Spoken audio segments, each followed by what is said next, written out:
إلهي بقى يقان وحين نقندوته لكن أنا قلت أن نقولنا وفرق حرانينا الدولة الله هذلنا يا إيه الله هذلنا يا دد إيه لو أنا الله هذلنا يا حولها يجا وإحنا لك الجدية وحين تقل نهيل بكذا قدنا يا أنت أنا نقولنا واسك فرق حرانينا بدي الله يدنا halkan iminka aan ku sugannahay waa inta u dhaxaysa degmooyinka Booq iyo Galaadi dadka xoolo dhaqatada ee halkan ku nool saddexda meersi ay dhaqdaan waxay ku waraabiyaan halkan oo ay baco biyo ay ku shubeen ay ka waraabsadaan dadkani waxay noo sheegeen in ay ceelashi gaari waayeen isla mar ahaantaana duruufta ay ku kaliftay in ay halkani wixii ay ceelka u dooni jireen ba ay ka samaystaan maqaaxidan ayaa halkan ku taala taas oo dadka halkan degan ee kor u dhaafaya ilaa iyo 40 qoys ay shaahi iyo adeegyadii kaleeto ay magaalada ugu baahnaayeen ay ka helaan isla mar ahaantaana waxay degan yihiin wadadan dhinacyadeeda dadkan waxay sheegeen in ay muddo halkan ay deganayeen isla mar ahaantaana intii uu roob ka da'ayo ay halkan ku sii sugnaan doonaan maadaama aysan awoodin inay magaalooyinka tagaan sidii xilliyada barwaaqada ay u tagi jireen cimilada dunida ee isbedelaysa iyo abaaraha gagmaribooyinka ee soo noqnoqday ayaa cashar aan ku cilmi fal lahayn baray xoolo dhaqato badan oo dhulkan degan xilliyada barwaaqada kayd ma dhigtaan si ay jilaalku ugu baxsadaan dawladuna arrintaasi dadkeeda halkan degan kama caawiso balse in koox ay u dagaan wixii ay biyo helaan ay bac ku shubtaan isla markaasna isla goobta meherada iyo agabkii kale ee magaalada looga baahnaa laga sameeyo ilaa inta uu roob ka da'ayo waa qaar ka mid ah arrimaha ay abaartu dadkani bartay maxamuud cabdullaahi waa nin kale maqaaxidani ku taala dhulkani miyiga ah ee kulmiyey xoolo dhaqato badan oo u nuglaaday saameynta abaarta ka jirta deegaana ka tirsan degmada Galaadi ee bariga gobolka Doolo sababta ku kaliftay inuu dhulkani ka furo meherad adeeg bixisa wuxuu ku sheegay in dadkii xoolo dhaqatada ahaa ay ka kaaftoomeen aadista magaalooyinka maadaama aan xoolaha laga iibsan oo aan iib xoolaadi deegaankani ka jirin iyo in biyihii barkaduhu ay dhamaadeen isla markaana iyaga iyo dadka magaaladuba ay biyo la'aanta ka siman yihiin wixii biyo ay helaanna waxay ku shubtaan baca iyo agab kale oo halkani u yaala أنا واحد إذا محمد عبد الله محمد موسى ما دام ضدكي ماشي أي يمادان ضدك سويس ماشي ودقيه وحام مهم إن ميلس كوي مادان أو فريستان أو شاي كعبان أو عنا قفك عراق ولا عنا كعب أو وحي عنا الهيلك اللي لعب أو ضدك كوي مادان و important وحا مهمة dadka jeebkooda ka waran ku imaaday dadka jeebkooda hortiisa ma xol laga iibsado wax baa kama jiro qofkii siisay meelahaas wax moobilada la isticmaalayo ama hal ku heshaad ama saxiixa ama wuxuuna haata lagu soo shubo iyo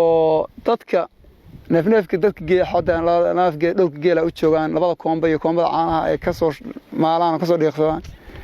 yaa lacagno yaa u dadka oo ay maartay ay ka daba wareegaan dadna inta badanna waxa weeye iska daba laabasho iyo waxa weeye bari baan ku keenayaa maanta shayga si bixi bariha maanta waxa weeye bilberka ay qaadi waxaas dadku dawaan macaabil dareemis weeye alxamdulillaah rabbil caalamiin ilaahay waan u guuleeyay waan joognaa boodii horis markaan meesha nabad oo maalmihii hore aan gaari yar baan watay biyo fuusooyin ama toorada uga soo dadka uga soo dhaalaamay dawladii baa timid nima ciidanka saraakiisha sharafta la new police ni saraakiishooda timid bood biyo dadka u keeneen anu markaas waa mahmaanka waa maqnaa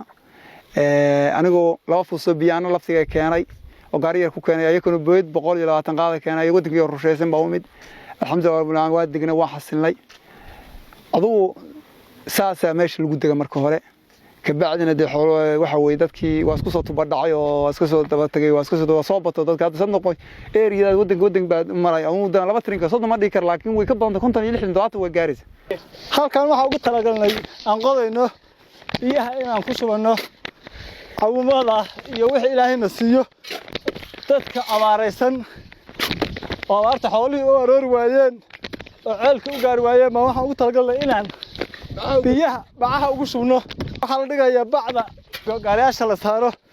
baa la dhigayaa bacahaas $50 $40 ah baa la dhigayaa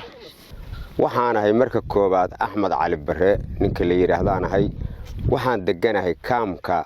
ku magacaaban laan cala shaqo iyo toorada iyo Galaadi dhexdooda isgoyska waxaanu nahay degmo meesha degan oo ilaa 30 qoys ahaan nahay qayrba mar soo degay annagu waxaanu ka mid ahayn degmo 20 qoysa oo markii hore deegaanka dadkii u dhashay ahayd oo u guuray halkaa iyo cagaar weyne iyo isgoys iyo doofaarqodii dadkii u guuray baanu ahayn waanu soo noqonnay markii aanu soo noqonno meelahan marayno baa xoolihii noo socon waayeen gallaadi iyo tooradda midna 3 saac iyo barbay noo jidhaa midna 3 saac iyo 20 halkaasaanu baca ka qodanay biyo ku shubannay dadkii maatada ahaa ka caqeelnay booyadii koobaad waxaa noo shubay ciidanka nayuuga gallaadi baa noo shubay way mahadsan yihiin wixii ka dambeeyeyna annagaa shubannay oo wax ehelna siiyey iyo waxaanu annagu wixii aanu haysanay ka gadannaba annagaa shubannay halkaasaanu degannahay waxaanu inii sheegaynaa dee ilaahay weynaabaa roobna keeni kara caafimaadna haya nolol iyo geerina asagaa haya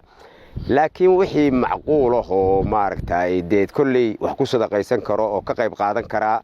inay ka qayb qaataan baanu rabnaa haddii ilaahay idmo dadka islaamka iyo wixii hadda wax caawin kara dadkaas wax xoolaa nooc kastaba ha ahaadeen oo la gataa hadda oo seelad la geeya ma jiraan kolley annagu maanaan arag xooluhii dadku caataba ha ahaadeen waxbaa la haystaa lagama gata dadka xoolaha dad magaalooyinka wax looga soo tuurtuuro ku xiran mooyaane wax xoolaha oo iminka la gataa ma jiraaliin